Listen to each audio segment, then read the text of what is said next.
Welcome, everyone. My name is Shirley, and I will be your moderator this evening. I am excited to welcome Dr. Aisling Whitaker and Matthew Donato as our speakers tonight. Dr. Whitaker is a general dentist, owner of multiple dental clinics, Bitehaus Dental, and CEO of Dental Hive, a mobile app for connecting dental professionals. Dr. Whitaker is experienced in starting a dental clinic from scratch, developing marketing campaigns, office systems, and building a strong team culture.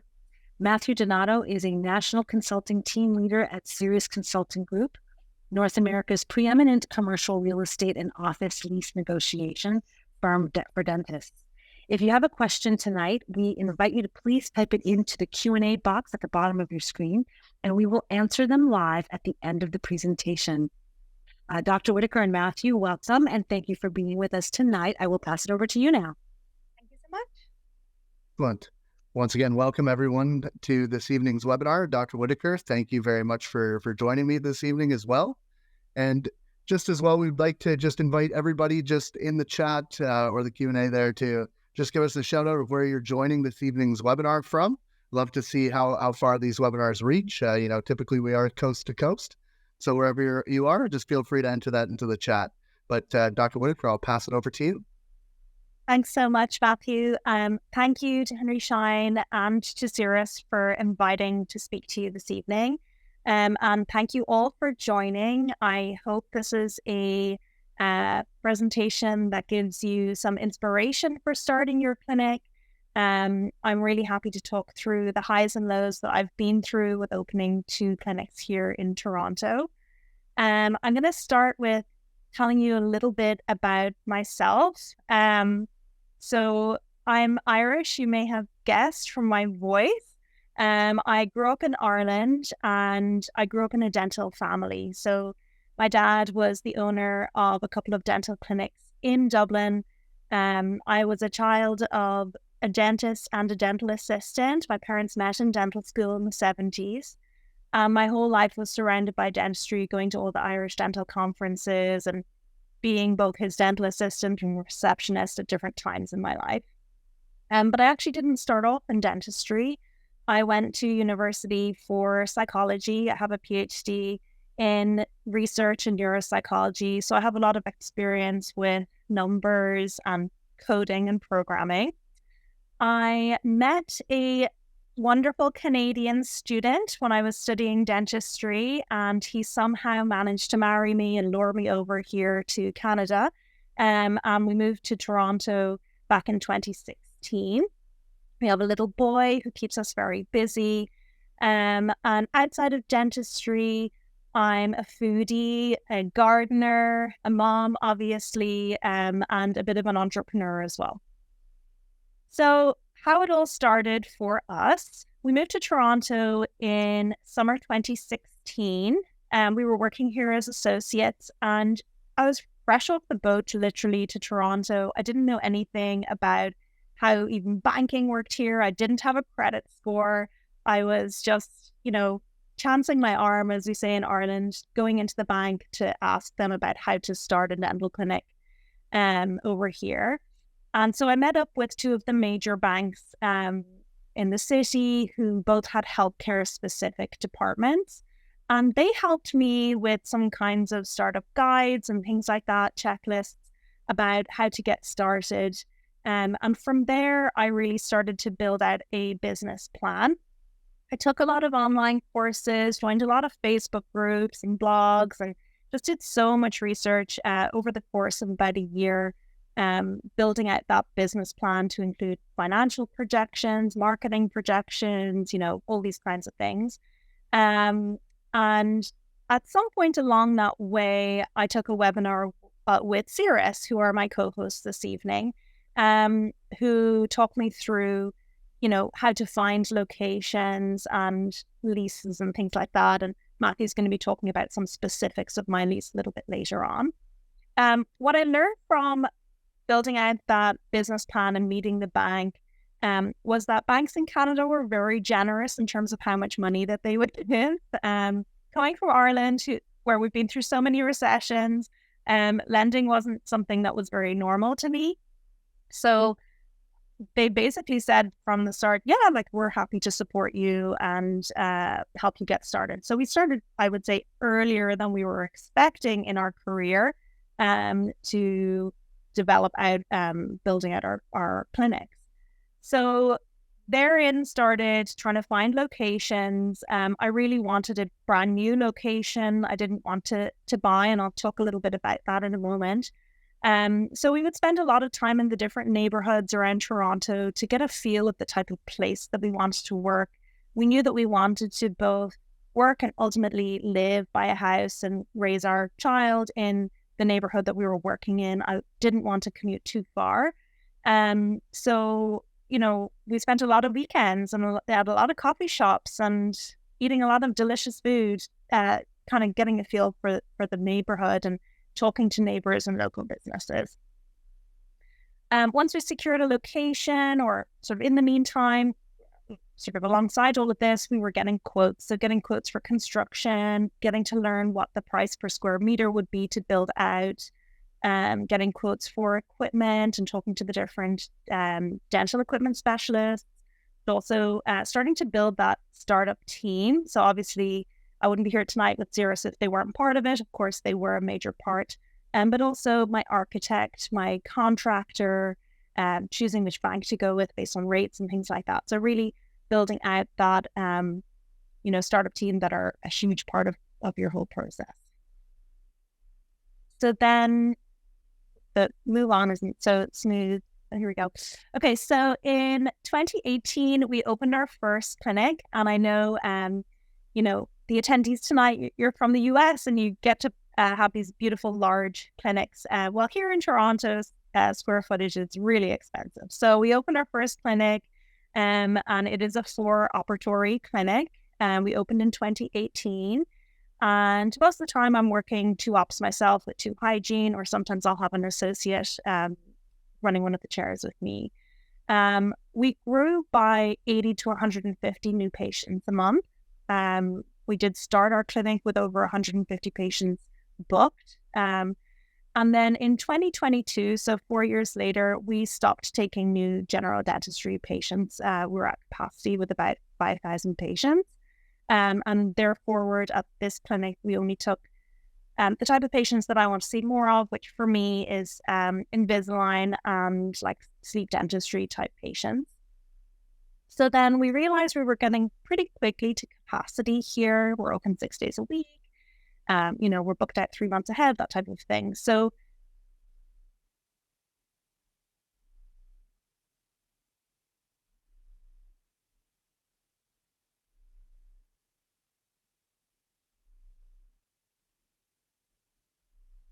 at our second clinic, also in Midtown Toronto, and this time we went for 6 operatories, but also like a digital lab. So we have, a milling machine, a sprint ring. We have all of the different machines so that we can make a lot of our lab work in-house. And my husband loves doing that. So he's over there being a lab guy for me a lot of the time right now. And then moving forward, plan to have a lab technician in office a couple of days a week. So that's a little bit background of us. And now I'm going to go over some of the questions that people ask me fairly often. And the first one was, why did we open from scratch versus buying an existing office? For me, this was always going to be the case. When I went to the bank, they thought I was crazy, I would say at that time. They thought, you do have the security, financial security, let's say, when you buy an existing office, that they have existing patients and, maybe a staff, a team to work with you.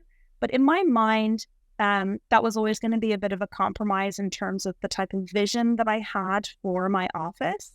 As somebody who previously worked for like my dad, who was a dentist, let's say, when we were in Ireland, I was always his daughter. It was always his name on the office door. And when patients would come to see me, they'd always be disappointed that I wasn't him, even if I was decent. I mean, at the time I was a new grad, so probably wasn't that decent. But, I wanted to have a clinic where patients were contacting to book to be seen by me, and that they were coming to choose me, and that my reputation was what they wanted. It also allowed me to really build that name for myself. And I'll talk a little bit to that in terms of the marketing we did beforehand, to allow patients to make that choice. One of the huge things for me was to design a space that really reflected me and my husband. And we did this together. It's definitely a joint effort. And some of the things that we really love are interior design. We love going to galleries. We love art. We love staying in bougie hotels. It's how we treat ourselves. We like going to restaurants that are kind of a little bit elevated, that really focus on the space and the experience and how you feel when you're in those places. So I really wanted to try and build dental clinics that didn't feel like dental clinics when you walked into the waiting room. They were maybe kind of like a bit of a cool lounge kind of a feeling. And for me, it wasn't like a spa feeling. It was more like they were coming over to have coffee at my house. That was sort of the feeling that I wanted people to have. So I purposely sought out an architect that had never done a dental office before. He does residential. I wanted somewhere that would choose even things as simple as baseboards that weren't so clinical. So I really put thought into the visual. I also wanted to have the freedom to treatment plan the way that I like to, and everyone's different with this, and use the type of technology that I wanted to use. So, we use time-lapse scans with iTero for patients. We perform comprehensive dentistry. We're not an emergency clinic. And so I really wanted to be able to start that from day one, to build the reputation about that type of dentistry that we wanted to do, and for people to be telling their friends, my dentist spends a full hour with me or 90 minutes with me when they first met me, and then they called me the next day to see if I had any questions. Those types of things. I wanted to build that reputation, and then people will follow who are looking for that same experience. Obviously, we wanted to, buy all of the digital technology and do all of that, and for people to choose us based on that. So people who had a similar mindset to us, who were seeking, that kind of elevated level of dental care. Another big part of it for me was choosing and growing the right team. I definitely felt that over the years working in my dad's clinic, and then later a couple of specialist clinics and things like that, that some of the team, it had gotten to a point where they weren't the right fit for the office. And that can be really hard if you're a new owner coming in and making huge changes. And I knew that I would be, and that may not be taken the right way.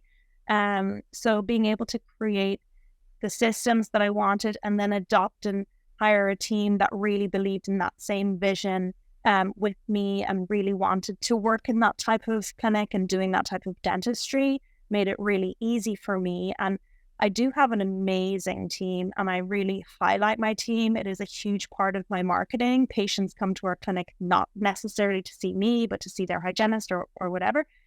So they, the team choice was a huge thing for me. Some of the lessons that I learned and spent a huge amount of money on, made some mistakes. So if you are brand new and thinking about doing something, these are some hard lessons for me. Allocate enough time before you open your office to really plan your office. So I will say I probably spent a minimum of 3 hours every evening after a long clinical day as an associate coming home to make plans for my office, whether that was revising the lease, or writing up protocols for my employees, or researching what employment contracts needed to look like all of those different things. I spent a long time. And if I hadn't have given myself the time to do that and just work myself to the bone, worrying about the financial stuff, for example, I wouldn't have started so smoothly. You also want to allocate enough time for your marketing planning before you open too, and really have a good plan for that. And then you will succeed. Researching your landlord. Obviously, if you're purchasing a space, not so big of a deal. In a city like Toronto, you tend to be, leasing, for example, from a bigger landlord. And we have two different landlords, and one is an amazing landlord. And by the way, they're both huge corporations. So no big difference from that perspective. But one is excellent. We could sit down for a coffee with him. We can talk, to them about our issues. We can bring up design ideas of what we're planning on doing in our windows for things and that type of thing. And they'll approve things very easily because they're on the same page as us and they have the same mindset. Whereas the other has been a total disaster and are really impossible to get in contact with. And Matt, Dad will talk to some of this, but it's just been so hard. Like, the door breaks and things like that. And my husband got locked inside for an evening. There's all kinds of things like that where it's a brand new building. You don't anticipate these things to happen. And even with the experience that we've had, these things still happen. So really research your landlord. If I could do it again, I would speak to tenants of other buildings that they have. Like say, okay, they're big landlords and they have, a few buildings in the city, and like go there for lunch and like ask if you could talk to the owner if they're there, go at a quiet time and just sort of say, how's your landlord, thinking about renting another unit from them, and getting that really, candid advice from people who are tenants of theirs. Connect with others who have done startups. That was a huge thing for me. I do have a few friends who did startups after me, and we've all met up and gone over a lot of things together and even looked at each other's leases and things like that. So try and connect with other people who are in the process with you, so that you're shopping around together cost-wise and things like that too. Read your lease inside out. Obviously, Matthew's going to talk a bit more to this. There are so many things in there that are there to work against you. Lease documents are really long, like 100 pages long. And with each iteration that comes back to you, they can just slip in a few sneaky little changes. So make sure during that negotiation period, you are so familiar with line by line of your lease. There are things in there, for example, in my lease that I cannot take time off without giving, like I can't close the office and without giving the landlord notice. So that's fine. I know about that. We close at Christmas time for 2 weeks. I head home to Ireland, give my staff all the time off, but I notify my landlord to let him know, because otherwise he'd be like, why are the lights off in this unit during this time? So just make sure that you're not going to be in breach of your lease at a later date when you go to renegotiate, and make sure you're paying your rent on time. That sounds obvious, but just, to be careful. Who pays for trash collection? I just assumed you see trash cans on the street in Toronto that I'd be doing that too. No, that literally set me back $500 a month the first few months that I opened, until I was able to get together with a few of the restaurants in our building, and we all do it together now. And now it's like $500 a year or something. So little things like that can add up. Obviously we worked with Cirrus, and a lot of my friends thought, you don't need to work with a professional lease negotiation company, that you can just read it over. You're used to doing residential leases. It's a really stupid thing to think that way. They saved me literally hundreds of thousands of dollars, and I'm not paid by them to say that. I have no sponsorship with them whatsoever. So really listen to what Matthew has to say and consider using them if you are thinking of leasing down the line. Be clear and really persistent with your building issues. We had to contact our landlord about certain things for every single day for 3 months before changes were made. So be really on top of it, and have a spreadsheet where you write down all that communication log so that you know how many times you've contacted, who you have, and just be really on top of it and neat and tidy with your communication log. And be present often during the build, which can be hard if you're building somewhere that's 30-minute drive from where you're working as an associate. But be there at least once a week, because they do silly things. The contractor has a perfect map of how you want everything built out, and then you go in and you're like, that's not where that's supposed to be. I can't even open the door with that light fixture there. So be on top of it, be there, trust no one. Even when you have an amazing team, just be there. There is so much emotion and excitement with opening your office. It's just so exciting, and you'll be so proud of yourself. But you have to really take a look at it from, the business owner perspective, and be very kind of careful and cautious. So some of the things that, when I opened my first office and I had that huge, amazing loan, and it was like, ooh, I can buy all these beautiful things from West Elm. And then I was opening my second office and I said, okay, well, I can buy a couple of things from there, but like, I don't need to go crazy. So, just be a little bit careful with your spending. It seems like you have a huge budget, but really think about the things that are going to bring you profitability, with obviously also still having some nice touches. It's very tempting to spend, but there are a lot of places where you can make a lot of savings, which we did for our second office. Some of the things that I didn't predict that cost us a lot was being stuck in contracts for too long. So being stuck in contracts where some contracts are stupid. They're not, I'm sorry, I shouldn't say, this is the Irish in me coming out. Some contracts are like 3 years long and you're stuck in them. So really don't sign up to anything with more than a 6-month contract and then just say, no, sorry, I'm not doing that, and hang up. And they will call back and give you that 6-month contract. So be very, very savvy that they want to work with you, but they do just see dollar signs when they hear that you're opening a dental clinic. So just be very careful about those kinds of things and really shop around to get deals. Everyone wants to be your best friend when you're opening a dental clinic. You can also get a lot of free goods with equipment. So when you're buying, you'll choose a kind of a dental supplier to maybe buy your chairs and things like that. And then maybe you'll get some free composite and that sort of thing. So you can be very savvy with that and savvy with going to the larger dental conferences and saving a lot that way. I accidentally got a equipment quote from a different clinic sent to me, like total confidentiality breach. They sent it to me by mistake, somehow CC'd me on it. And I learned that they were getting their ADEC chairs for like 30% lower than me. So then I was able to negotiate also that price. So it made me realize that even though I love my supplier, I love my rep, but that there are definitely deals to be had out there. Track all of your equipment ins and outs and issues. So this is an example of kind of being taken advantage of, but also other people being less organized than me.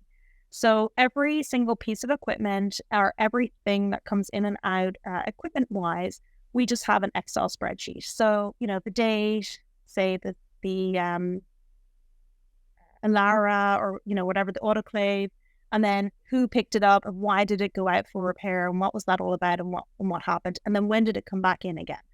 So you have a warranty period for everything. Some things will be 1 year, 3 year, 5 years, whatever. And it's shocking how brand new dental equipment breaks all the time. Like, I just don't understand why that's happening. But we track everything, every single thing that goes out for repair. So, for example, we had our washer, our Hydrum, break all the time. People were constantly coming in, repairing it and asking us to pay for the repairs. But we had this log, like, this person's been in 20 times for this save error message, so we're not paying for it anymore, and we want you to just give us a brand new washer. And then they would say, oh, but you're outside your warranty period. And I'm like, but all of these issues began during the warranty period. So they said on their end, from our log, you've only said to us 5 times. We were like, actually, no. And then they said, okay, yeah, your log system is way better than ours. It's just an Excel spreadsheet, but it has saved us probably $50,000 in just little things like that to do with repairs. So definitely track all your equipment ins and outs. Work on all your handbooks and protocols in advance. I said that before. So go to a lot of those courses to have all of that ready. When you first open your office, you're too busy, hopefully, to have the extra time to do that. Another huge area of spending is staff. Hiring people and onboarding takes a lot of time and money, and you should take the time and really train people appropriately. Depending on where you are, you might have a probation period. So in Canada, it's 3 months where you could say goodbye to that patient or that staff member if they're not the right fit.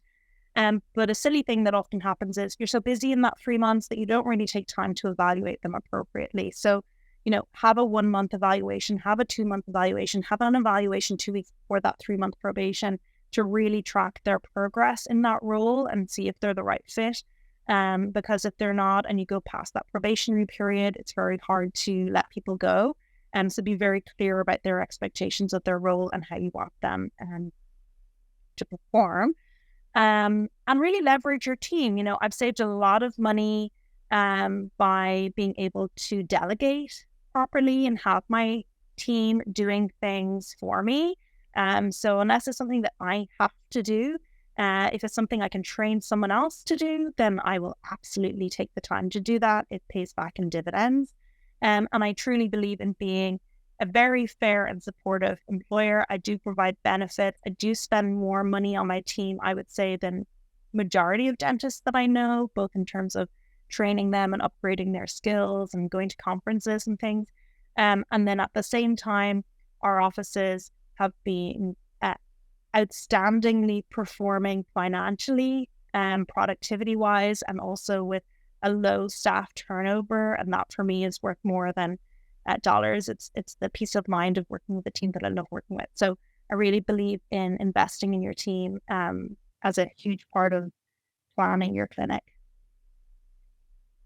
So probably the reason why you're all here is to find out how we got so many patients. So the year before we opened doors, so kind of at the same time of, say, from the moment we got our location, we started an Instagram profile to really tell our origin story, as I kind of mentioned quickly, who I am, what I'm coming from, what type of dentistry. And that was in video format, just on my iPhone, nothing fancy, didn't pay anyone professionally to do anything, but just being really approachable and contactable, and posts on Instagram as well as videos. And by the time we opened the doors, we deleted all of those, but we still had all of our followers who had followed us and who had asked to be part of our mailing list for day one. So we started that a year before. We had a contactable form. We didn't even have a website yet. That came later.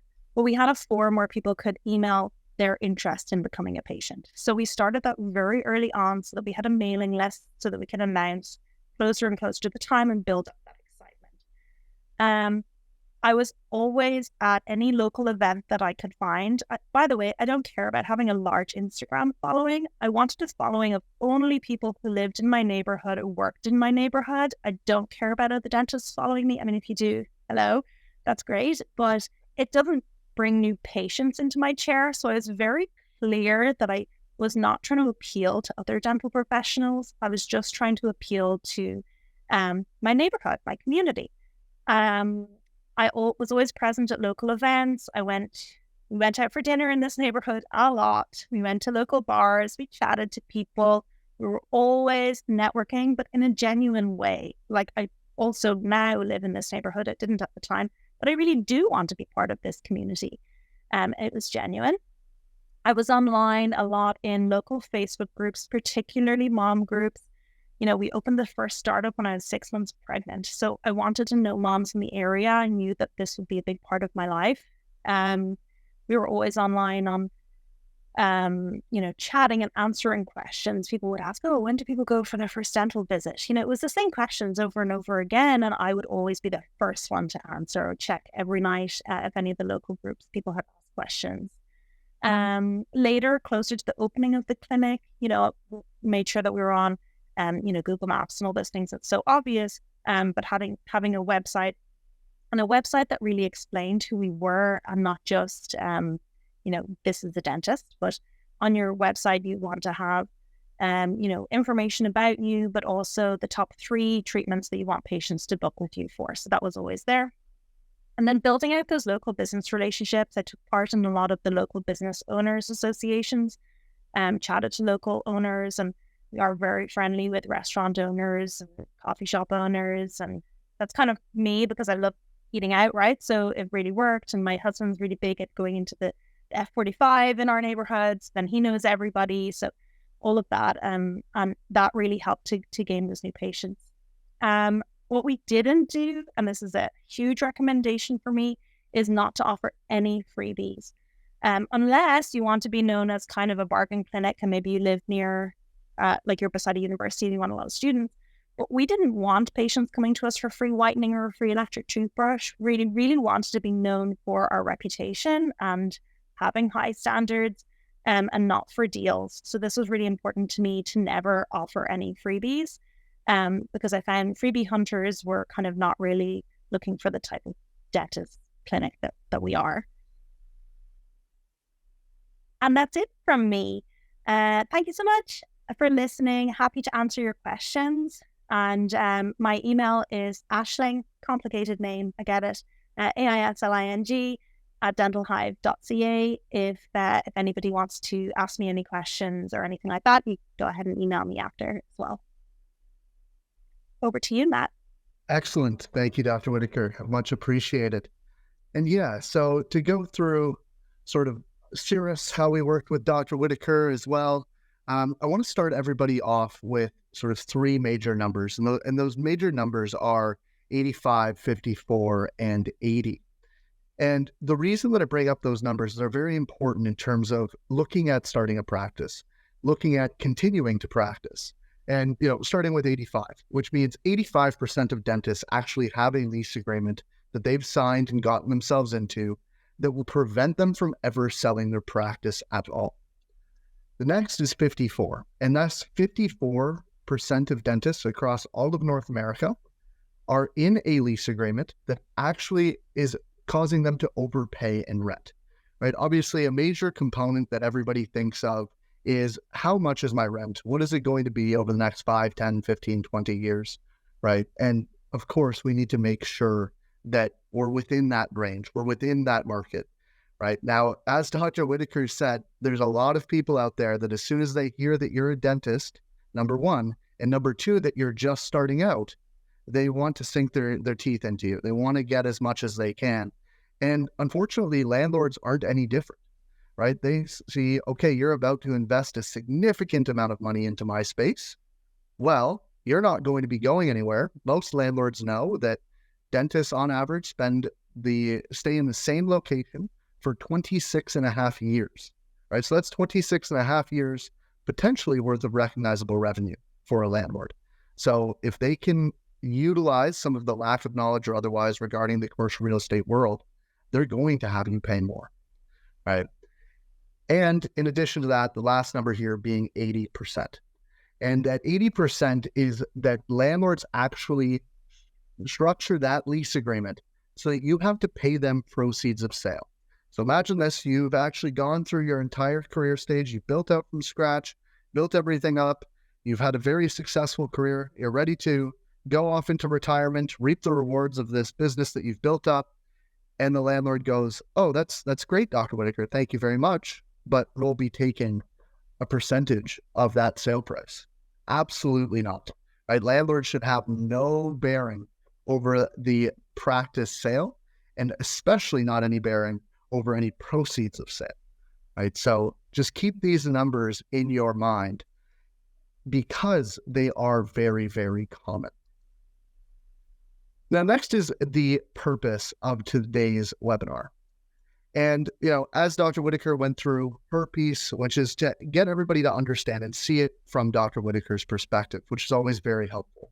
My side of this is to go over some of the major financial negotiables that we not only utilize with Dr. Whitaker's negotiations, but also with additional clients as well. We want to look at some of the 9 steps for a successful practice startup. We want to look at the new practice checklist, if you're looking at relocating or starting a secondary practice, and some of the traps that can be hidden within your lease agreement. Right. Now, a little bit about Cirrus, for those of you that aren't familiar. I know that through the registration or otherwise, I saw a lot of familiar names, but for those that aren't familiar with Cirrus, we are a healthcare and dental specialized tenant representation firm. We've been in business now for nearly 30 years. And with that, we've negotiated over 13,000 dental and medical office lease agreements. Right now, what really makes us so unique is that we do have everything in-house, right? So we have a full team of lease negotiators and attorneys on staff, some of which have been with us now for over 20 years, as well as some of those that we took from the major national landlord side. So we always joke that we brought them from the dark side to negotiate for dentists rather than against them, right? Now, with that, we also have our leasing team and data analytics team. Now, where they kick in is they help with what are the vacancies in the area, right? How much background can we get on this landlord? What are the averages on expenses for a building such as this? What is everybody else paying in a similar building, right? And going through all of that so that when we are negotiating the financial components of the lease agreement, we're doing so based off of fact, right? You don't want to just approach the landlord and, accept their number one, and just go, okay, well, that's what it costs. And number two, we don't want to go down the path of, well, I really think it should be $20 a square foot. But in actuality, the market shows that it's $20.50, right? What you want to avoid is underballing the offer with a landlord in a very high-class property and saying it as if you know on fact, or in other terms, leaving it on the table as well, where you say it should be around 22, that's what I know. But in actuality, for a building like that, you could be paying as low as 19, right? So make sure that you know those facts, know the building, know the area, right? And now we have our consulting team as well, which I manage and oversee our consulting team across all of North America. And really what myself and my team's role is to work with doctors such as Dr. Whitaker, or work with others that are looking at starting or looking at renewing, but really looking at evaluating their commercial lease agreement thoroughly and their commercial situation, real estate situation thoroughly. So we can come up together with a tactical plan, right? So we know what needs to be done and know how to proceed and move through that.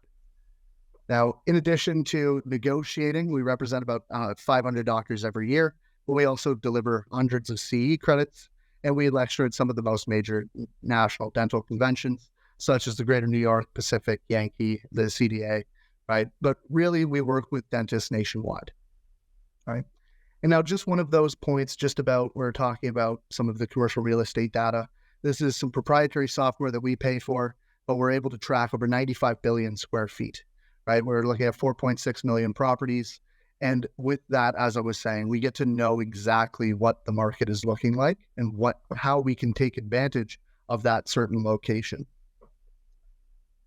Now, this is a helpful piece. I'm happy to send this to everybody separately, but I would say that for those of you that are sitting in on the webinar, just take a quick picture of this. But it's looking at all the different steps that Dr. Whitaker went through this process, essentially, right? And what are all the different stages and items that you need to check off through starting your own clinic, right? So financing, site selection, so on and so forth. And with that, right, where we fit in is right in that lease negotiator space, right? We're able to help with a good chunk of those items. Obviously, the pre-inspection zoning and what have you is another area of specialty, but the lease negotiation, the site selection, so on and so forth, certainly something that we can be of assistance with. But just take a quick screenshot for yourselves and put that off to the side for those that are looking at starting or relocating or adding another location. It's a good piece of information just to remember where everybody fits in. Now, looking at the next slide here, we're going to be looking at Dr. Whitaker's situation, right? And some of what we were able to do. So this was for your second location, Dr. Whitaker.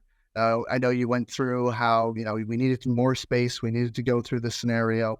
We had worked with you previously on the first location, but the second location, that was a fairly nasty lease that we had to negotiate there.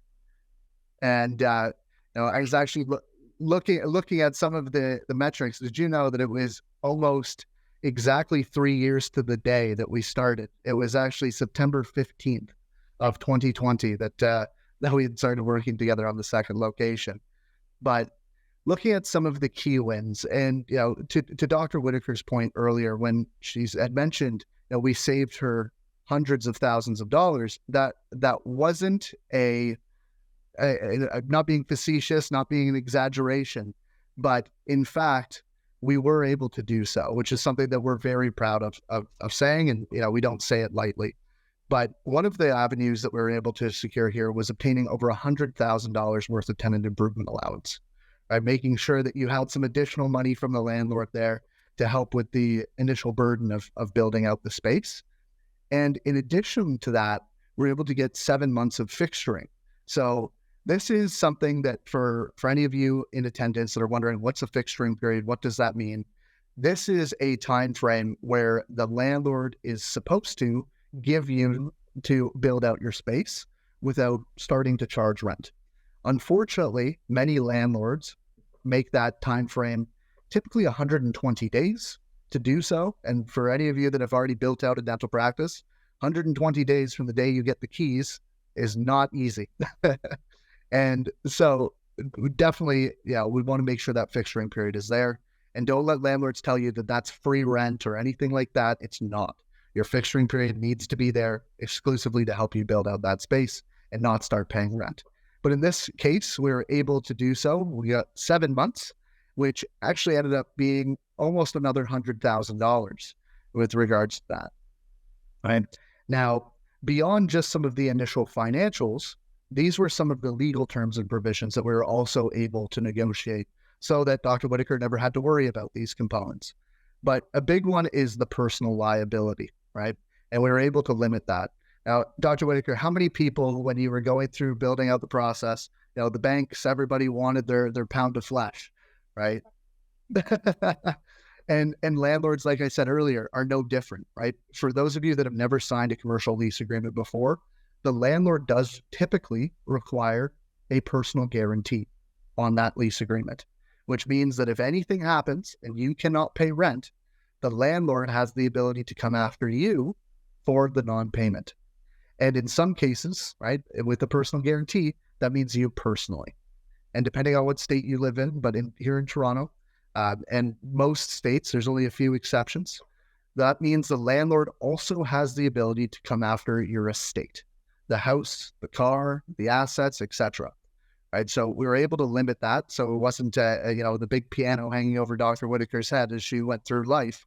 But we were also able to go a step further and ensure that it eventually falls off.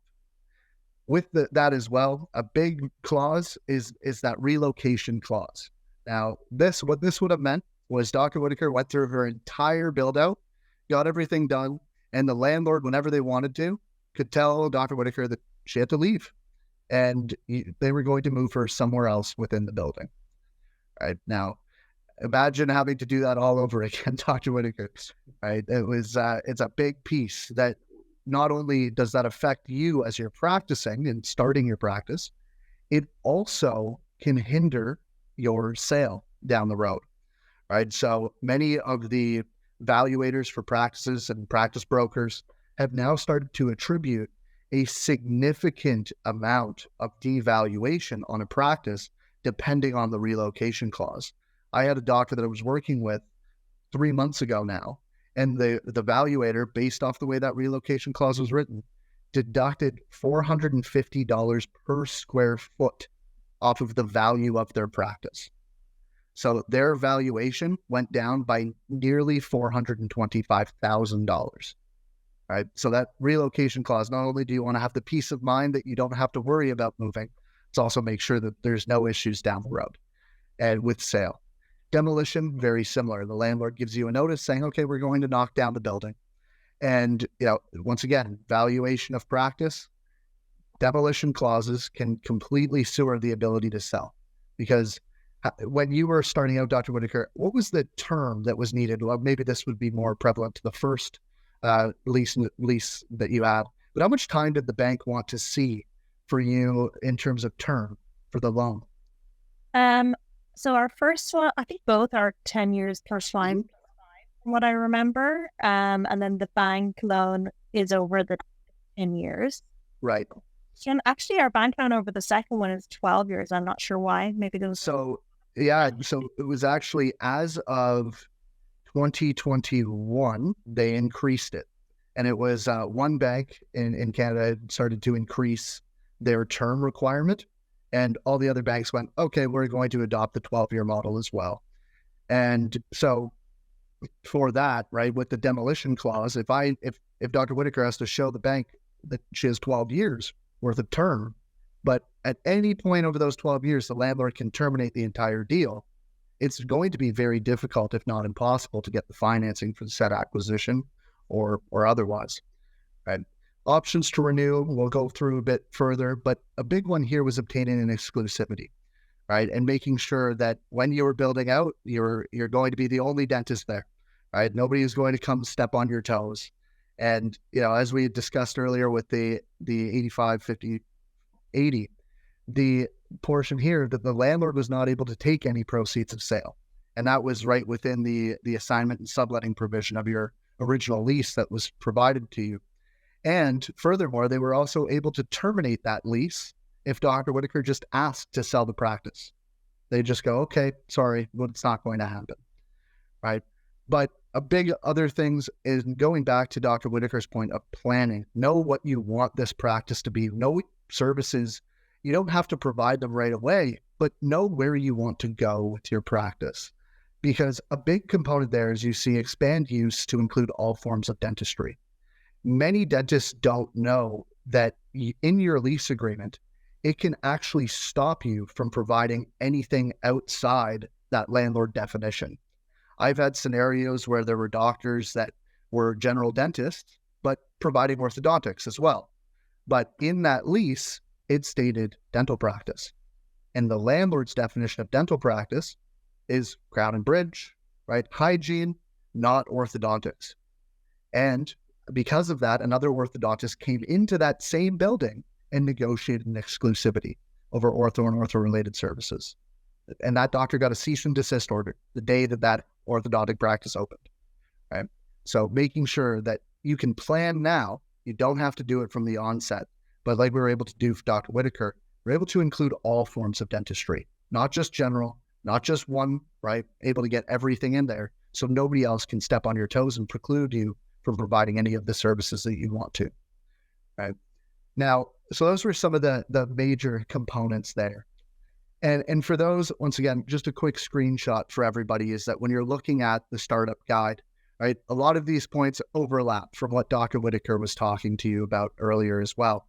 But creating that business plan, choosing that right team, right? That site selection, talk to the landlords, not necessarily talk to the landlord, but talk to other tenants of said landlord, right? Make sure that you know more about that building, right? Because the last thing that you want to have happen is you pick a building, and this unfortunately happened to a client of mine about a year and a half ago.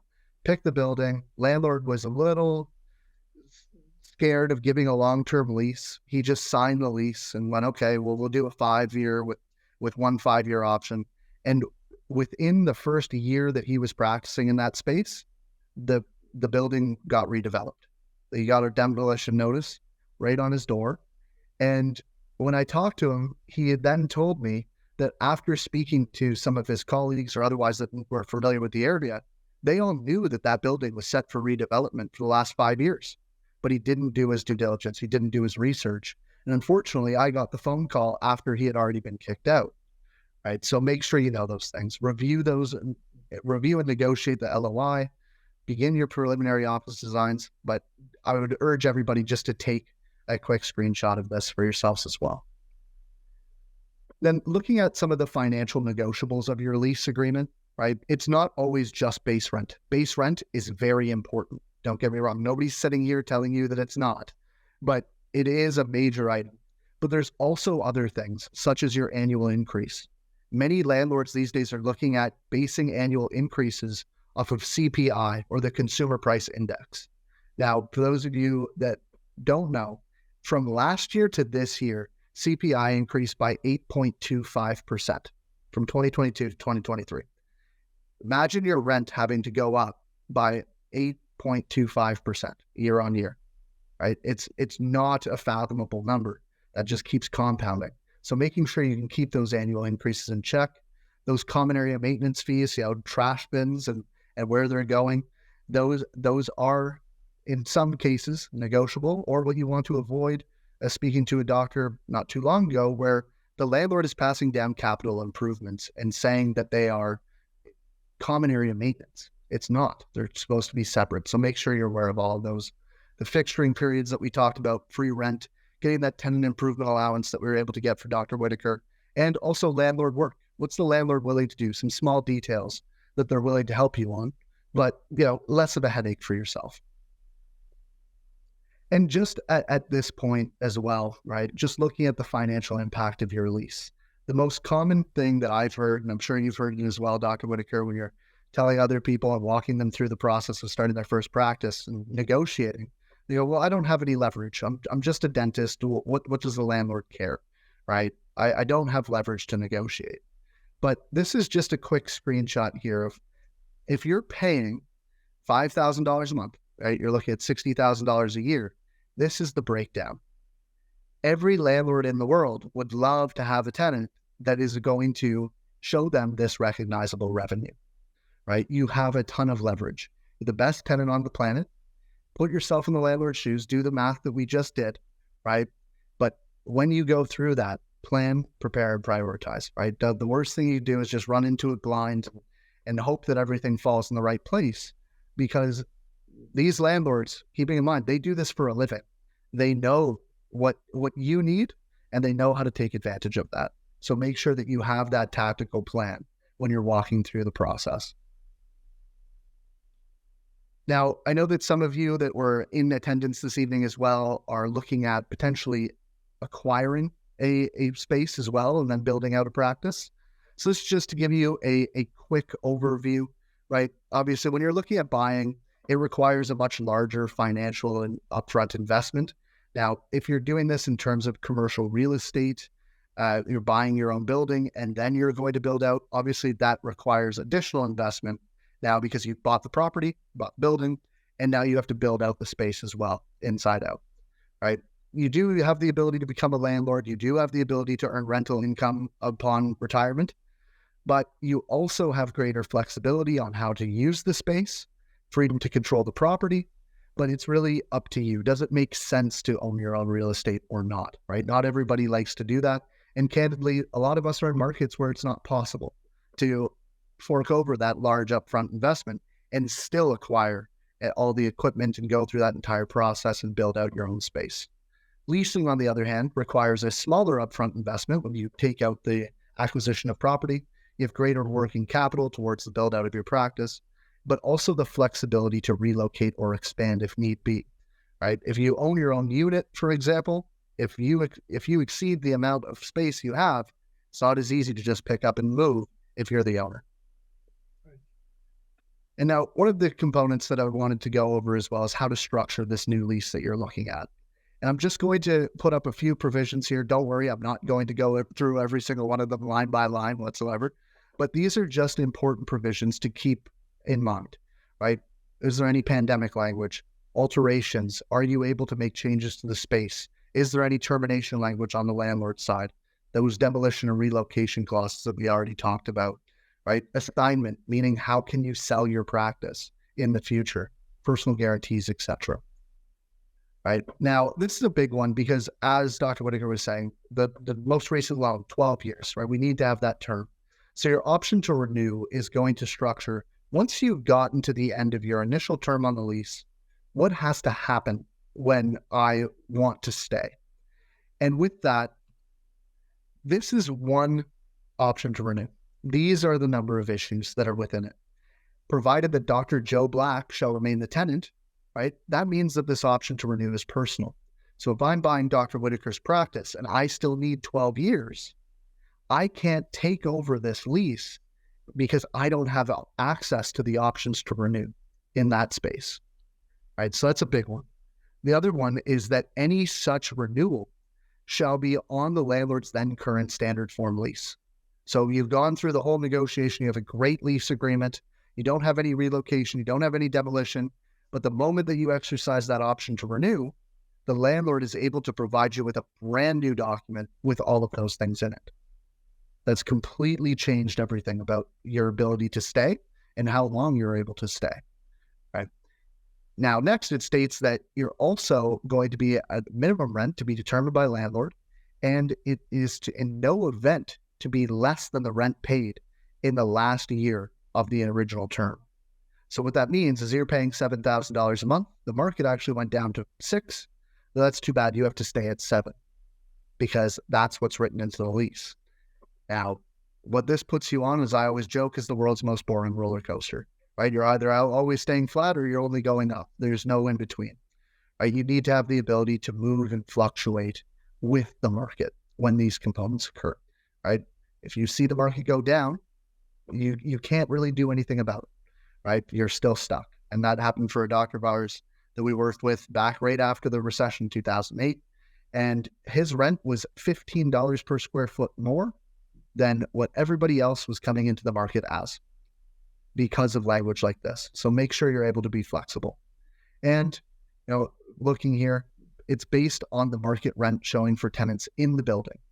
That component there doesn't make sense because you have no control over what else was provided through that rent, right? Make sure that it's based off of specific dentists. Make sure that it's based off of other people, not just off of another tenant in the building, because they may not have had good negotiation skills. They may not have brought in a negotiator to do this, and they've just blanketly said, okay, well, that's it. And always keep track of your options to renew. You don't want to miss your option, right? Because then the whole lease goes out the window. You're on a month-to-month situation with your landlord, and the leverage is completely in their hands at that point. And for example, this is one aspect of what happens when you miss your option to renew, right? This was back in 2018, that they had missed their option. They were required to give the landlord 6 months notice. They failed to do so, and they wrote this note letting them know that their broker will now be placing a for lease sign in a conspicuous but non-intrusive space, right? How would that affect patients, Dr. Whitaker, if all of a sudden in your waiting room you had a for lease sign, right?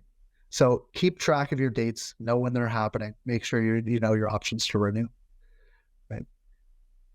And now, really going through some of the strategies and tactics for winning the lease negotiations. And this was how we were so successful through the negotiations for both Dr. Whitaker as well as other clients. But number one, similar once again to what Dr. Whitaker was saying earlier with her own process, was gather all the information, right? Know everything that you possibly can about the space, about the area, about the demographics, and that landlord, for example. Identify your practice and career goals. Where do we want this practice to be? What is the vision for this practice, right? Then we go into the lease, reviewing the office lease for risks. And the reason that we do step 1 and 2 first is that a lease isn't a one-size-fits-all situation, right? It's specific to individuals. So we like to know where we want to go in terms of trajectory in our careers and what we need to encompass so that we make a lease that's catered to you. Right now, through that lease review, we go through everything, identify everything for risks. Then we prepare with market research, right? Making sure we know the rents, vacancies, so on and so forth. Then we sit down, discuss the outcome and strategy development, right? This is the problem, but this is how we're going to get past it. And this is where you need to be for you to consider this as a successful negotiation, right? Then we go through, negotiate the economics, making sure you have the best financial deal possible. And then we go through all the lease negotiation terms. So all of those additional terms and provisions that Dr. Whitaker mentioned, who's responsible for the trash? If the door breaks, what happens, right? If I need to sell, can I sell? Can the landlord come after proceeds of sale? So on and so forth. And then finally, it's the final review and execution, because you'd be surprised the number of times that landlords send an old copy of the lease back to be executed, or try to add that relocation clause back. And when you catch them, they go, oh, oops, I must have sent you the old copy. But lo and behold, every other change from the most recent iteration is still in there, right? So making sure that it all checks out, and then we'd go through the final execution of the lease, right? Now, in addition to negotiating lease agreements for everyone, right, we also do something called a critical dates and risk analysis, or a lease review, lease consultation. This is typically a $2,000 value where myself or one of my team members will sit down with you, spend 3 to 4 hours analyzing your lease agreement for traps, if applicable, right? Or for those of you that are looking at a space, go through a strategy for a certain location, or through that LOI that you may or may not have received already. And then we get on a scheduled call to go through your goals, your vision plan, the traps we uncovered in that document, and what the ideal lease should look like for you and how to effectively negotiate. Right now, like I said, that's typically a $2,000 value. However, as a courtesy to everybody in attendance this evening, I will be providing that on a complimentary basis. I know that a couple of you have registered for a few initial calls prior to the webinar, but for any of you that are interested, that is there for you to take advantage of. But thanks everyone very much for attending. We just have a quick exit poll here that we'll pull up as well. But I now open up the floor to any questions that may have.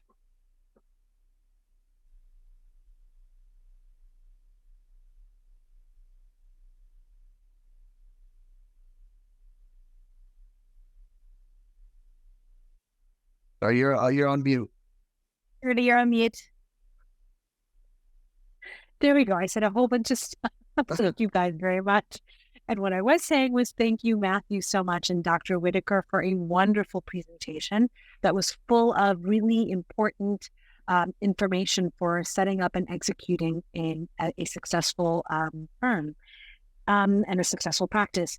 We have that poll up, but in the meantime, I'd love to invite everyone to please go ahead and enter their questions into the Q&A box. We do have one question there, and we will get to it while that poll is still running up on the page. And this one is from Dr. Anand. What type of contracts are you referring to?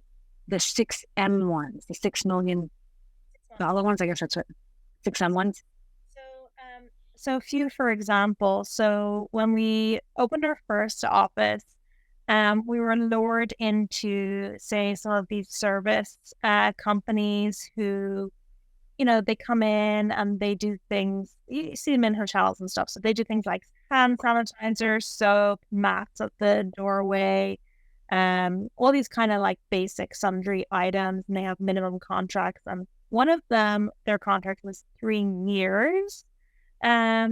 So we were able to negotiate them down to like 6 months, for example, to try them out before we committed. Another was a kind of like a HR company or OSHA type company who, provide staff contracts and things like that. A lot of them are 1 year. However, they say they're 1 year from the date that you say you don't want to use them anymore. So they actually end up being way longer than 1 year. You think, the contract date for a lot of contracts would end within 30 days of writing a letter of that, they want to finish up a contract. But then it was like 12 months from that date and things like that. So really reading the fine print on a lot of those things. Don't assume anything. It's not the same as having a return in a clothing store or something. And all of these contracts are so variable. So just kind of being like very vigilant. And you've so many. I guess that's the thing when you first start. You must have 50 different contracts with different companies. So you've so many to go through that you do get a bit burnt out from it. So just being very, very careful with that. Dr. Whitaker, there's another question for you. Were you afraid of high rents in Toronto? So I wasn't. I'm a city girl. I knew that I would be living, in Toronto City. We're in Midtown here. I knew that the rents were high. I do have other friends who are living in more rural areas. But I also, I do general dentistry. That's a huge part of my practice. But I do a lot of implants. My husband places implants. I do a lot of Invisalign and that type of thing. So I think provided that you are also performing something that's on the higher value item and that you have a plan for your growth. When we were preparing projections for what our production would look like and our projections for hiring, how many staff we'd have full time and that type of thing, we projected a certain amount. And at our time, our accountant said, Aisling, you're crazy. There's no way that you're going to meet these projections. But I was pretty critical about okay, I wanted X number of Invisalign patients per month and XYZ, and I knew the value.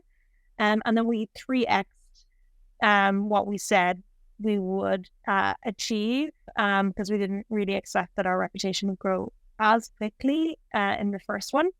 So I will say, okay, yes, the rents are high, but we kind of were able to incorporate that into, as long as we're doing enough of the type of procedures that bring in good income and had a plan for how people would pay for those treatments, it wasn't so sort of like frightening or didn't feel like such a big burden.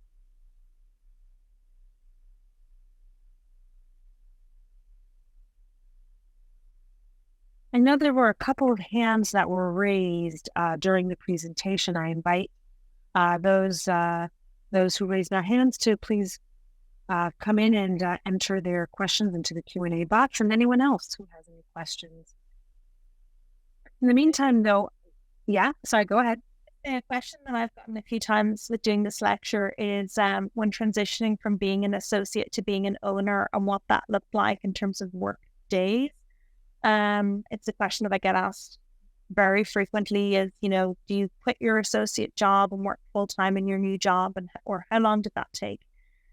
So for that first, I was pregnant, so it's a little bit different. I was 6 months pregnant or just under, so I had 4 months of work roughly, because I worked the day before I had my C-section, like any, dentist works. Crazy. So I worked sort of 50-50. So I alternated my days between my associate job and Bitehaus. So I was here every second day, but I had a team member here. My first team member I hired was a hygienist who I had worked with for, in a previous associate practice. I didn't steal her. She had left there. So she started off and was willing to work partly as a hygienist for any hygiene patients that did come in, but also as my receptionist / assistant / office manager. It's just the two of us / unboxer of all dental deliveries. So she would answer all the phone calls, book people in, book them in for when I was there. Then we would hop around. And then within 2 weeks, we were able to start hiring more team members. And it was pretty quick that it all sort of started to roll out. So I worked every second day. And then when I came back from, a short mat leave, 3 months, I kind of started back.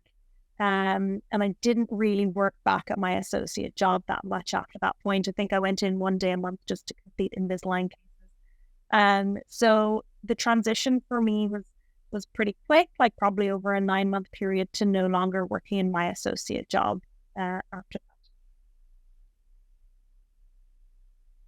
And we have a comment here from a Dr. Style, whose comment is, best to be an owner on a building. The landlord waits until you are established, then doubles your rent. Again, that's from Dr. Bill Style. Yeah. We have another question. Yeah. I'll take that one as well. And I don't necessarily agree or disagree with the statement, but it depends on what you've done with that lease agreement to start, right? Yes, of course, there's always going to be advantageous or let's say enterprising landlords out there that will try to take advantage of that. However, I will say that if you do structure your lease agreement properly, that you can't have a situation where the landlord just turns around and doubles or quintuples your rental rates. Right now, that's not to say that I don't believe that there are certainly pros of owning your own real estate.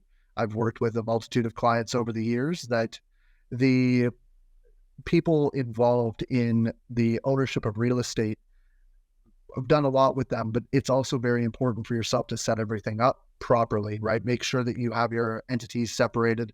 Make sure that you have, their liabilities reduced by, you don't want anybody slipping and falling and turning around and suing the practice. And also, what type of building do you want to own, right?